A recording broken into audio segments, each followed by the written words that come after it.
अस्सलाम वालेकुम dear student of class 9th physics chapter number 2 kinematics में again welcome. Same topic 2.6 equations of motion के साथ आज इसका लास्ट सीक्वल आज हम डिराइव करने जा रहे हैं थर्ड इक्वेशन ऑफ मोशन, जो कि इस टॉपिक का लास्ट पार्ट है और बोर्ड के पॉइंट ऑफ व्यू से लॉन्ग के हवाले से बहुत ज़्यादा इम्पॉर्टेंट।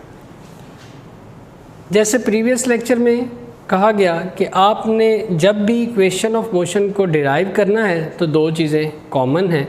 उनमें सबसे पहला ये आपका जो पैराग्राफ कि consider a body a car moving with an initial velocity vi in a straight line with acceleration a और आफ्टर टाइम t इसका एक्सेलरेशन vf हो जाता है। और ये तमाम चीज़ें डिस्क्राइब की गई हैं एक स्पीड टाइम ग्राफ के ऊपर। ग्राफ ये रहा और ग्राफ की अंडरस्टैंडिंग ऑलरेडी आपको प्रोवाइड की गई और इससे रिलेटेड जितनी भी क्वांटिटीज़ हैं वो आपके लिए हेल्प के तौर पे यहाँ पे प्रेजेंट कर दी गई हैं। अब हम मूव करेंगे इक्वेशन को डिराइव करने के लिए।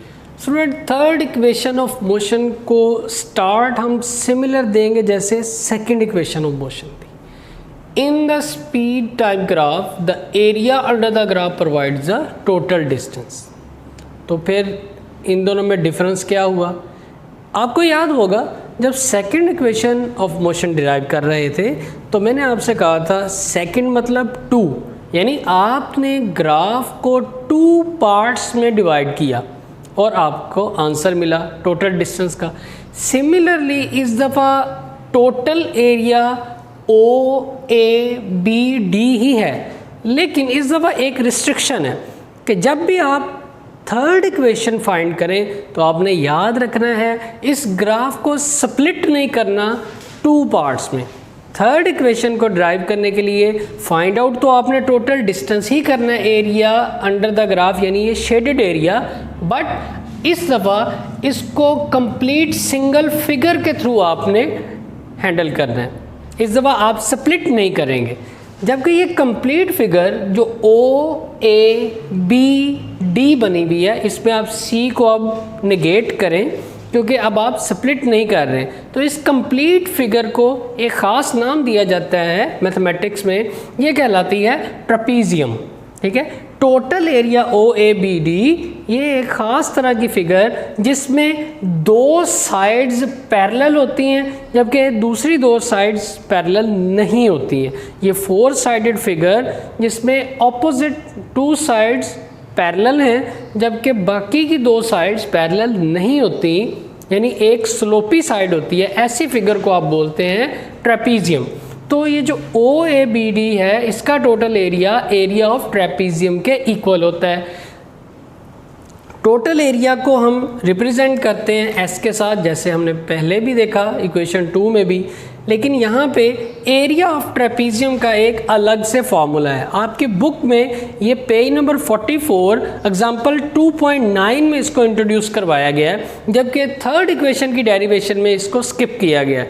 बाय द वे इसको लिखना बहुत ज़रूरी है ताकि आपको खुद ब खुद ये स्टेप फॉरवर्ड लेता चला जाए। तो यहाँ इसका फॉर्मूला रिप्रेजेंट किया गया है, एरिया ऑफ ट्रेपीजियम इक्वल होता है 1/2 या half sum of parallel sides. Sum से मुराद होती है प्लस एडिशन, यानी ऐड करना 2 चीज़ों का। कौन सी 2 चीज़ें? पैरेलल साइड्स, जो कि मैंने यहाँ बताया कि ट्रेपीजियम में हमेशा 2 साइड्स पैरेलल लाजमी होती हैं। फिर perpendicular distance between parallel side. यहाँ पे भी एक और बात बता दूँ कि ये इसका एग्जैक्ट फार्मूला है मैथमेटिक्स के अकॉर्डिंग, जबकि आपकी बुक पेज नंबर 44 एग्जाम्पल 2.9 में जो दिया हुआ है उसमें perpendicular distance between parallel side की जगह हाइट का वर्ड यूज़ किया गया है, वो भी यहाँ चल जाता है, इसी के इक्विवेलेंट होता है। अब देखिएगा S एज इट इज़ यानी total distance 1/2 as it is, sum से मुराद था प्लस, लिहाजा यहाँ प्लस लिख दिया गया। पैरेलल साइड कौन सी है जी? ट्रेपीजियम पूरी है ये, इसमें पैरेलल से मुराद बिल्कुल एक दूसरे के आमने सामने सीधी साइड्स को कहेंगे और वो है O से A और B से D। यहाँ फिर से बता दूँ कि C आप बिल्कुल कंसीडर नहीं करेंगे। लिहाजा ये दो पैरेलल साइड है। पैरेलल साइड की हाइट सेम होना ज़रूरी नहीं होता, सिर्फ उनका आमने सामने होना ज़रूरी है, ओ ए और बी डी। लिहाजा यहाँ पे एडिशन में देखें ओ ए और बी डी को ऐड किया गया। फिर perpendicular distance between parallel side, इन दो साइड्स के दरमियान बिल्कुल परपेंडिकुलर डिस्टेंस लेना है। डेफिनेट सी बात है कि आपके पास ये तो परपेंडिकुलर हो नहीं सकता क्योंकि ये तो स्लोपी लाइन है, लिहाजा ये आपके पास एक लाइन है O2D जो कि बिल्कुल स्ट्रेट 90 डिग्री पे इन दोनों के दरमियान है। लिहाजा परपेंडिकुलर डिस्टेंस की जगह पे आप लिखेंगे OD।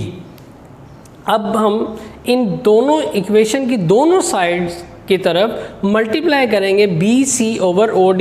इस पॉइंट को थोड़ा सा आपको क्रैम करना पड़ेगा, रट्टा लगाना पड़ेगा कि इस पॉइंट के बाद यानी वैल्यूज़ लिखने के बाद आपको BC ओवर OD से मल्टीप्लाई करना है। BC over OD blue colour में इक्वेशन के दोनों तरफ लिख दिया गया मल्टीप्लाई के केस में। अब हुआ क्या, S एज इट इज़ 2 इस साइड पे डिवाइड हो रहा है, इसको लेफ्ट हैंड साइड पे जब शिफ्ट करेंगे तो ये यहाँ पे आके मल्टीप्लाई हो गया, यानी 2 ये आ गया आपके पास, S आ गया। A कैसे आया इसको अभी सीख लेते हैं। फिर यहाँ पे देखें OA की वैल्यू आपके पास होती है VI, ये हम बार बार पढ़ चुके, OA की वैल्यू है VI। Similarly B to D, B से D तक ये टोटल जो लेंथ है ये आपके पास आ गई VF, और OD से कैंसिल हो गया यहाँ पे, जबकि BC बचा, और BC की जो वैल्यू है वो हमारे पास वेलोसिटी के लिहाज से, ये मैं आपको पहले भी बताया कि फर्स्ट इक्वेशन और थर्ड इक्वेशन इन दोनों में B टू C की वैल्यू आप VF माइनस VI लगाएंगे। लिहाजा B टू C की वैल्यू लग गई VF माइनस VI, जो कि यहाँ भी अवेलेबल है, यहाँ से भी आप निकाल सकते हैं। B टू C की वैल्यू VF माइनस VI वाली लगाएंगे। तो पॉइंट था यहाँ पे A कैसे आया, ऊपर देखें मल्टीप्लिकेशन में जब आपने लिखा BC ओवर OD, हम ज़रा इसको स्प्लिट करके देखते हैं BC ओवर OD है क्या। इसकी वैल्यूज़ को देखें, BC की नॉर्मल वैल्यू आपको बतलाई है कि 80, इसी तरह से OD की वैल्यू हमारे पास क्या होती है, टाइम यानी T।